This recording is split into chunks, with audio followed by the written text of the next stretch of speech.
ನಮಸ್ಕಾರ ಮಿತ್ರರೇ. ಇವತ್ತು ಎಳೆಯ ಜಾಕ್ ಫ್ರೂಟ್ನಿಂದ ಸಾಂಬಾರು ಮಾಡೋಣ. ಅಂದರೆ ಸಾರು ಅಥವಾ ಗ್ರೇವಿ ಅಂತ ಹೇಳ್ಬೋದು. ಬೆಳೆದದಲ್ಲ, ಬೆಳೆದದಾದರೆ ಅದರದ್ದು ಸೊಳೆಯನ್ನು ತೆಗೆದು ಅದನ್ನು ಕಟ್ ಮಾಡಿ ಮತ್ತೆ ಅದರ ಬೀಜದ ಮೇಲಿರುವ ಔಟರ್ ಕವರನ್ನು ತೆಗೆದು ಮಾಡಬೇಕಾಗ್ತದೆ. ಅದು ಬೆಳೆದದಾದರೆ ಅದಕ್ಕೆ ಪ್ರೊಸೀಜರೇ ಬೇರೆ.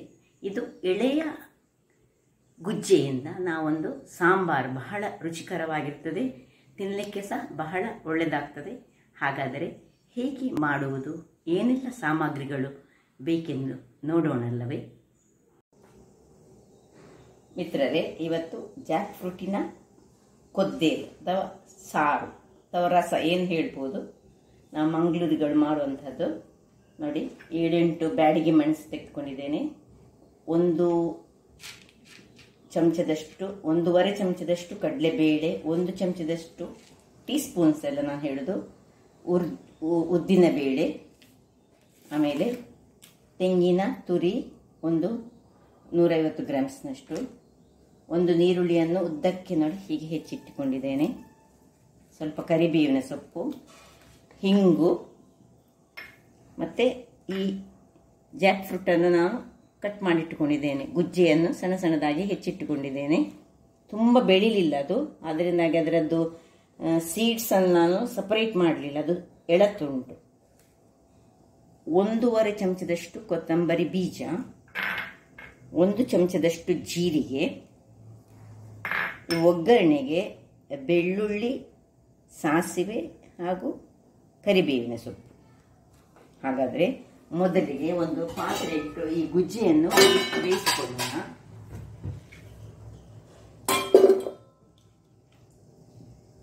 ನಿಮಗೆ ಯಾವ ಸೈಜಲ್ಲಿ ಬೇಕು ಆ ಸೈಜಲ್ಲಿ ಕಟ್ ಮಾಡಿದ್ರೆ ಆಯಿತು. ಇದು ಬೇಗ ಬೇಯ್ತದೆ ವೀಕ್ಷಕರೇ.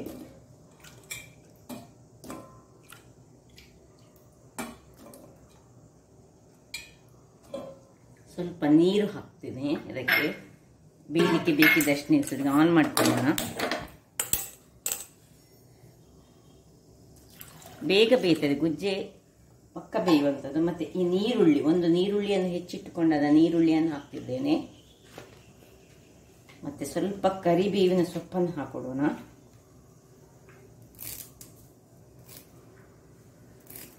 ಇಷ್ಟಿಟ್ಟು ಇದನ್ನು ಬೇಯಲಿಕ್ಕೆ ನಾವು ಮುಚ್ಚಳ ಮುಚ್ಚಿ ಬಿಡೋಣ.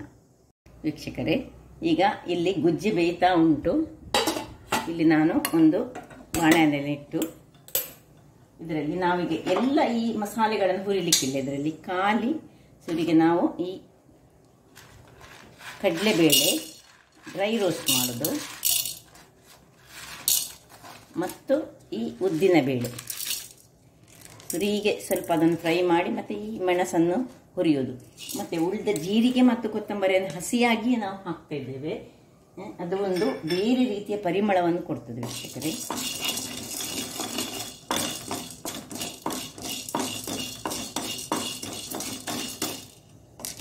ಆಗುವಾಗ ವೀಕ್ಷಕರೇ ನೋಡಿ, ಈ ಸ್ವಲ್ಪ ಅದು ಕಲರ್ ಚೇಂಜ್ ಆಗ್ತಾ ಬರುವಾಗ ನಾವು ಈ ಮೆಣಸನ್ನು ಇದರಲ್ಲಿ ಸ್ವಲ್ಪ ಹುರಿಯೋಣ.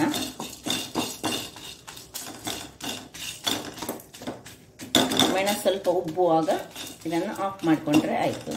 ಮತ್ತು ಬೇರೆ ಯಾವುದು ಹುರಿಲಿಕ್ಕಿಲ್ಲ ಇದರಲ್ಲಿ. ಈಗ ಇಲ್ಲಿಗೆ ಸ್ವಲ್ಪ ನಾನು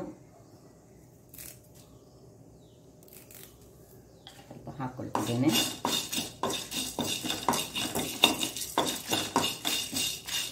ವೀಕ್ಷಕರೇ ನೋಡಿ, ಇದು ತಣ್ಣಗಾಗಿದೆ.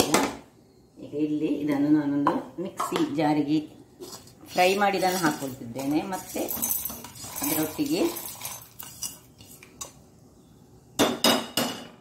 ಈ 1.5 ಚಮಚದಷ್ಟು ಕೊತ್ತಂಬರಿ ಬೀಜ, 1 ಚಮಚದಷ್ಟು ಜೀರಿಗೆ, 1 ಬೆಳ್ಳುಳ್ಳಿ, ಇದು ಆಪ್ಷನಲ್, ಬೇಕಿದ್ರೆ ಹಾಕ್ಕೊಳ್ಬೋದು, ಮತ್ತು ಈ ತೆಂಗಿನ ತುರಿ, ಮತ್ತು ಈಗ ಸ್ವಲ್ಪ ಹುಳಿಯನ್ನು ಹಾಕ್ತೇನೆ.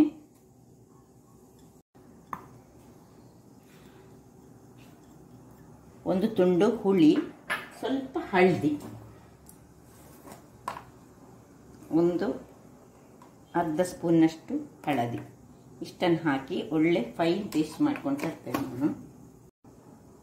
ನೋಡಿ ವೀಕ್ಷಕರೇ, ನೋಡಿ ಹೀಗೆ ಗ್ರೈಂಡ್ ಮಾಡಿದ್ದೇನೆ ಮಸಾಲೆ. ತುಂಬ ಫೈನ್ ಏನು ಪೇಸ್ಟ್ ಬೇಡ ಇದಕ್ಕೆ, ತರಿ ಸಾಲ, ಅದಕ್ಕಿಂತ ಒಂದು ಇನ್ ಬಿಟ್ವೀನ್ನಲ್ಲಿ ಅಂತ ಬರುವಂಥದ್ದು. ತುಂಬ ಫೈನಾಗಿ ಅಗತ್ಯ ಇಲ್ಲ, ಸ್ವಲ್ಪ ನೋಡಿ ಈ ಥರ, ತುಂಬ ತರಿ ಸಹ ಇರಬಾರ್ದು.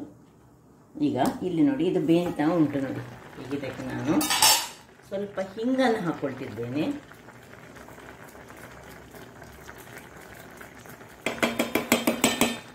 ಮತ್ತು ಉಪ್ಪು ಸ್ವಲ್ಪ ಬೇಯುವಾಗಲೇ ನಾವು ಉಪ್ಪನ್ನು ಹಾಕೊಳ್ಳೋಣ. ಎಷ್ಟು ರುಚಿಗೆ ತಕ್ಕಷ್ಟು ಉಪ್ಪು. ಮತ್ತು ನೋಡಿ ನಾನು ಒಂದು ತುಂಡು ಬೆಲ್ಲವನ್ನು ಹಾಕ್ಕೊಳ್ತಿದ್ದೇನೆ. ಹಾಕ್ಕೊಂಡು ಸ್ವಲ್ಪ ತಿರುಗಿಸೋಣ ನಾನು. ಈಗ ಇದು 5 ನಿಮಿಷದಲ್ಲಿ ಬೇಯುವಂಥದ್ದು.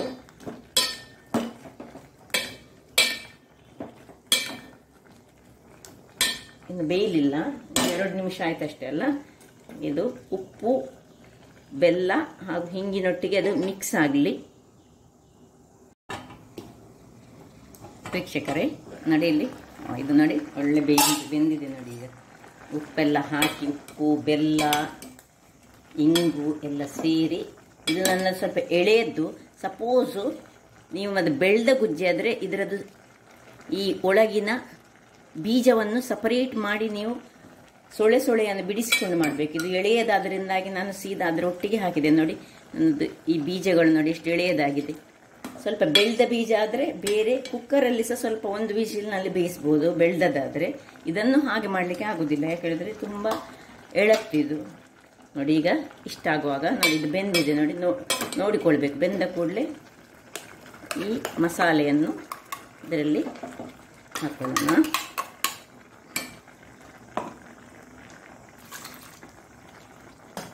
ಸ್ವಲ್ಪ ನೀರನ್ನು ಹಾಕ್ಕೊಂಡು, ಸ್ವಲ್ಪ ಗುಜ್ಜೆಯ ಪದಾರ್ಥ ಅಂದರೆ ಸ್ವಲ್ಪ ದಪ್ಪವೇ ಇರಬೇಕು, ತುಂಬ ನೀರು ಮಾಡಬಾರ್ದು ಇದನ್ನು. ಮತ್ತು ಇದು ಸ್ವಲ್ಪ ವಿಭಿನ್ನ ಶೈಲಿಯಲ್ಲಿ ನಾನು ಮಾಡಿದಂಥದ್ದು. ನಾವು ಹೀಗೆ ಕರಾವಳಿಗರು ಮಾಡುವಾಗ ಅದಕ್ಕೆ ಕಡಲೆಬೇಳೆ ಇದೆಲ್ಲ ಹಾಕುವುದಿಲ್ಲ. ಇದು ನಾನು ವೆಜಿಟೇಬಲ್ ಶಾಪಲ್ಲಿ ಜಾಕ್ ಫ್ರೂಟನ್ನು ಪರ್ಚೇಸ್ ಮಾಡುವಾಗ ನೀವು ಹೇಗೆ ಮಾಡ್ತೀರಾ ಅಂತ ಕೇಳಿದರು. ಆಗ ನಾನು ಆ್ಯಸ್ ಯೂಶುವಲ್ ನಮ್ಮ ಕರಾವಳಿ ಶೈಲಿಯಲ್ಲಿ ಹೇಳಿದೆ. ಆಗ ಅವರು ಹೇಳಿದರು, ನೋಡಿ ಹೀಗೆ ಕಡಲೆಬೇಳೆ ಎಲ್ಲ ಫ್ರೈ ಮಾಡಿ ಮತ್ತು ಹಸಿಯಾಗಿ ಕೊತ್ತಂಬರಿಯನ್ನು ಹಾಕಿ ಮಾಡಿದರೆ ಅದರದ್ದು ರುಚಿಯೇ ಒಂದು ಬೇರೆ ಇರ್ತದೆ.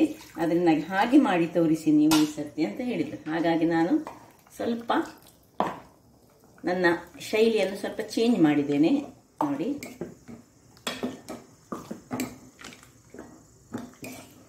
ಹೀಗೆ ದಪ್ಪ ಬರಬೇಕು, ದಪ್ಪ ಆಗ್ತದೆ. ಮತ್ತೆ ಇಷ್ಟಾಗಿ ಕುದಿಲಿಕ್ಕೆ ಬಿಡೋಣ. ಇದೊಂದು ಸರಿ ಒಂದು 2-3 ಕುದಿ ಇದು ಬರಬೇಕು ನೋಡಿ ವೀಕ್ಷಕರೇ. ಕುದಿತಾ ಬಂತು. ಈಗ ಈ ಹೊತ್ತು ಸ್ವಲ್ಪ ನಾವು ಉಪ್ಪನ್ನು ಚೆಕ್ ಮಾಡೋಣ. ಉಪ್ಪು ಹೇಗೆ ಆಗಿ ಉಂಟಂತ. ಅದಕ್ಕೆ ಉಪ್ಪು ಅಗತ್ಯ, ಒಳ್ಳೆ ಚೆನ್ನಾದ ಉಪ್ಪು ಆಗಬೇಕು. ಸ್ವಲ್ಪ ಕಡಿಮೆ ಉಂಟು, ಸ್ವಲ್ಪ ಹಾಕೊಳ್ಳೋಣ. ಈಗ ಇದು ಕುದೀತಾ ಇರಲಿ. ಹಾಗೆ ಈಚೆ ನಾವು ಇದಕ್ಕೆ ಒಗ್ಗರಣೆಗೆ ರೆಡಿ ಮಾಡೋಣ.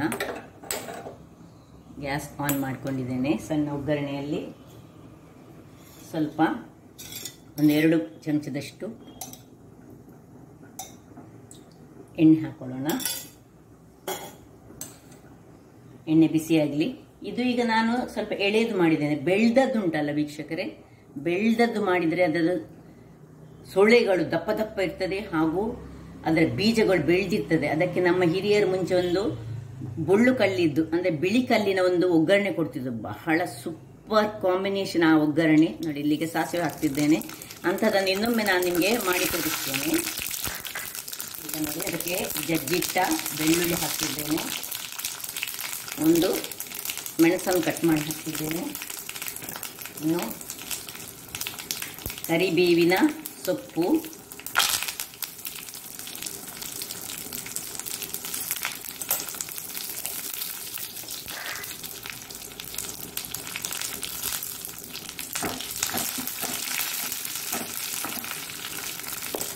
ಸ್ವಲ್ಪ ಕೊನೆಗೆ ಹಿಂಗು,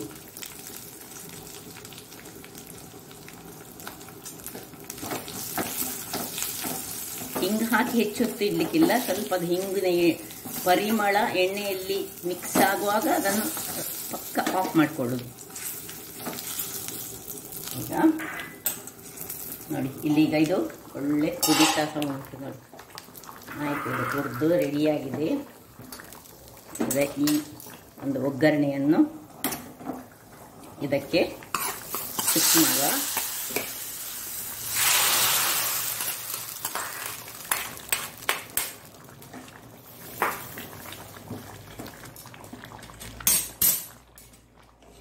ಮತ್ತು ಒಗ್ಗರಣೆ ಕೊಟ್ಟು ಮುಚ್ಚಿಕೊಳ್ಳೋಣ, ಆಫ್ ಮಾಡಿ. ವೀಕ್ಷಕರೇ, ಇಲ್ಲಿ ನೋಡಿ ರೆಡಿಯಾಗಿದೆ. ಈಗ ಸರ್ವಿಂಗ್ ಟೈಮ್ ನೋಡಿ, ಸರ್ವ್ ಮಾಡೋಣ. ಹೀಗೆ ಬಂದಿದೆ ನೋಡಿ, ಪರಿಮಳ ಸಹ ಹಾಗೆ ಸೂಪರ್ ಆಗಿ ಉಂಟು. ಮುಂಚೆಲ್ಲ ಈ ಮಳೆಗಾಲದ ಸುರುವಿನಲ್ಲಿ ಈ ವೆಜಿಟೇಬಲ್ಸ್ಗಳಷ್ಟು ಆಗಿರುವುದಿಲ್ಲ. ಮಳೆಗಾಲ ಎಂಡ್ ಆಗುವಾಗ ತುಂಬ ವೆಜಿಟೇಬಲ್ಸ್ಗಳು ಬರ್ತದೆ. ಮಳೆಗಾಲದ ಸುರುವಿನಲ್ಲಿ ಏನು ತರಕಾರಿಗಳಿಲ್ಲದಾಗ ನಮ್ಮ ಹಳ್ಳಿಗ ಮನೆಗಳಲ್ಲಿ ಎಲ್ಲ ಇದೇ ಗುಜ್ಜೆಯ ಪದಾರ್ಥ ಬಹಳ ಫೇಮಸ್. ತಿನ್ನಲಿಕ್ಕೆ ಸಹ ಬಹಳ ರುಚಿಕರವಾಗಿರ್ತದೆ ಮತ್ತು ನಾವು ತುಂಬ ತಿನ್ಬೋದು. ಅದರಿಂದಾಗಿ ಮನೆಗಳಲ್ಲಿ ಬೆಳೆಯುವಂಥದ್ದಲ್ಲ. ನೋಡಿ ಹೀಗೆ ಬಂದಿದೆ ನೋಡಿ, ಈ ಸೊಳೆಗಳು